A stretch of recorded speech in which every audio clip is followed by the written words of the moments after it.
फडणवीसांची भेट घेतली। त्यामुळे मंत्रिमंडळात कमबॅक करण्यासाठी धनंजय मुंडेंची धडपड सुरू आहे का असा सवाल उपस्थित केला जातोय। राज्यात नेमक्या काय घडामोडी सुरू आहेत बघूयात।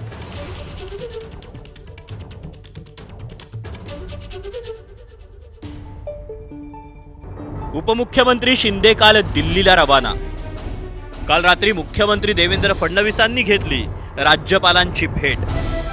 आज सकाळी अजितदादांची मुख्यमंत्र्यांसोबत वर्षावर भेट। दादांसोबतच्या चर्चेनंतर फडणवीस सह्याद्री अतिथीगृहावर। सह्याद्रीवर सुनील तटकरेंनी घेतली मुख्यमंत्र्यांची भेट। तटकरे सह्याद्रीवर असताना धनंजय मुंडेंचीही उपस्थिती। मग अजितदादा पुन्हा फडणवीसांच्या भेटीसाठी सह्याद्रीवर।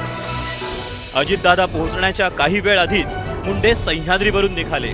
सह्याद्रीवर मुख्यमंत्री, अजित पवार, तटकरेंमध्ये 1 तासाहून अधिक वेळ बैठक संपल्यानंतर अजित पवार, तटकरे सह्याद्रीहून